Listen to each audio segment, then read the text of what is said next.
All right, guys, so I'm sitting here with the Unihertz Titan 2, and there's a couple of features here I noticed that I thought would just be, on by default. I thought they were missing when I first got the phone, but really they were just hidden in the settings. So I'm gonna go over a couple of these features, a few of these features, and just so we all are kind of on the same page. So if you guys are running into problems with some of these things, here's some of the fixes for it. Okay, so number one, this is so stupid, but you can do split screen on the Unihertz Titan 2, obviously. On the normal Androids, you go to your recent apps and then you long press the icon. On the Unihertz Titan 2, if you long press the icon, it locks the app. So what you need to do is you need to just short press the icon and then click split screen and then pick your next app.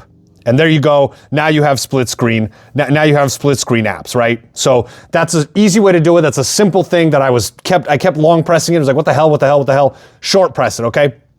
Okay, the second issue I had is my keyboard light, my backlight on my keyboard kept on turning off. So here's what we're gonna do. We're gonna go into your settings, all right? You're gonna go to display. You're gonna scroll down to keyboard backlight. All right.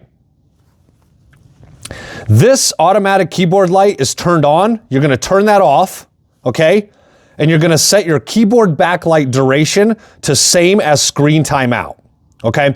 So what was happening is I would go to type and it wasn't on. The backlight of the keyboard wasn't on, so I couldn't see what I was typing. So this way, it's gonna stay on and it's gonna have the same timeout as the screen. So that's gonna keep the keyboard lit up a little bit longer, a little bit more, make it a little bit easier to type and do all that. Okay, so that's that. And if the backlight does go out on the keyboard, then you got a long swipe all across, right? So if you swipe all across the keyboard, that's going to turn on the backlight on the keyboard, okay? Okay, the next thing I had, number 3, the keyboard was capitalizing when I was typing. It would capitalize random words. This Kika keyboard they have is truly not the best. So what you need to do, what I did, I went to my Google Play Store and I type in Gboard, right? You've got Gboard here. You're going to need to enable it, okay? Either install it or enable it, all right? And then we go to our settings, scroll down, system, keyboard, on-screen keyboard, and you're going to turn on Gboard, right? Multilingual typing. You're going to turn that on. Physical keyboard will be Titan key. And then over here, where it says use on-screen keyboard, keep it on screen while physical keyboard is active, shut that off, okay? So now when you go in here,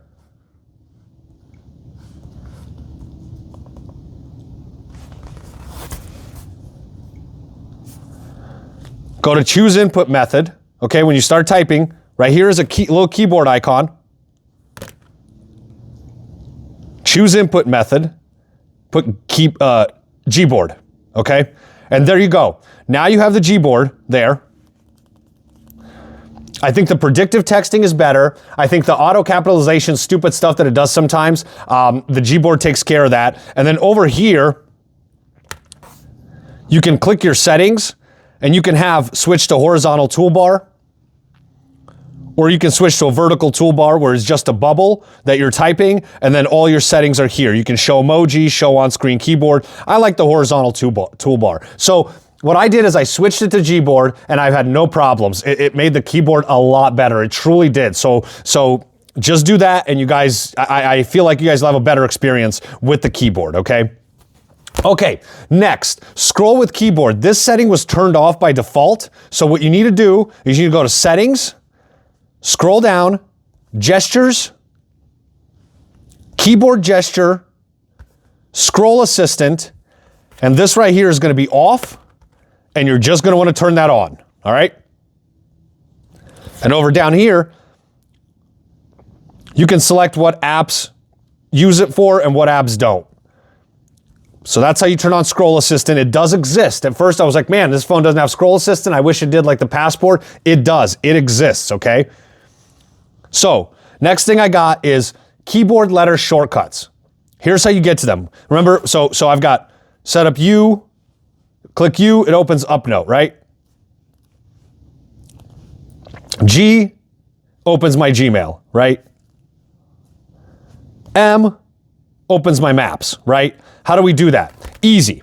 So go to settings, and you want to scroll to shortcut keys, scroll down to letter key, and over here is going to say keyboard shortcuts on or off. This is going to be off. You want to turn that on, okay? And then you can set your long press or your short press. A, B, C, D, E, pretty simple here, right? A, when you go to set it, all apps, direct dial, direct message, all shortcuts. You can go to apps, set whatever you want to set. Boom. So keyboard shortcuts, it exists. Pretty easy to do there, all right? Okay, the next thing I got, adding other apps to the back screen. So this phone, this Unihertz, has a rear display. Okay? And you've got some options here. This button on the side, this top red button, turns it on. And you guys will be on this clock. But over here, you can choose more apps, right? So you want to scroll over. You want to click more apps.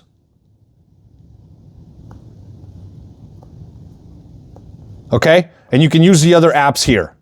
So to do that, to set those up, you can't do it on the back screen. You got to go to settings, scroll down, subscreen settings, scroll all the way down, select other apps launched on subscreen. All right? And here's all your apps. And now it tells you so many warnings. It says, features mainly used for entertainment, poor page display, blurry fonts. So Unihertz is saying, don't blame me when this looks like shit. Don't blame me, okay? And they're saying it again. And so here's all your apps. You can scroll and pick which app you want on the rear screen. And once you set those, you'll be able to go to your rear screen. Boom, more apps, and they're all gonna be right here, okay? Okay, so that's how you add more apps to the secondary back display on the Unihertz Titan 2, okay? Then the next thing I have is just a little bit of a tip. Now, on this back screen, doesn't work the best. You have, it automatically defaults, you can pick camera, right? And all you can do here is go to gallery, you can take a picture, or you can switch it to the front camera, okay? So if you want to take a video or something, it's game over. You can't do that, all right? And that's with its stock camera. So here's what I did, okay? Play Store, go to Open Camera,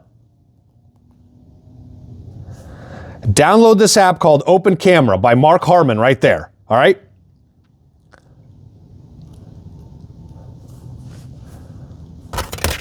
Open Camera right there, all right? Then what we want to do is we want to do the last trick. We want to go to subscreen settings, select other apps, and you want to set this Open Camera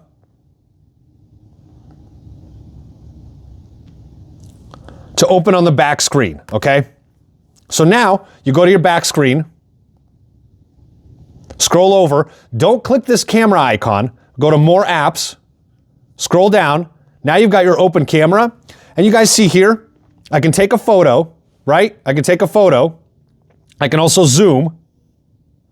I can also switch and take a video.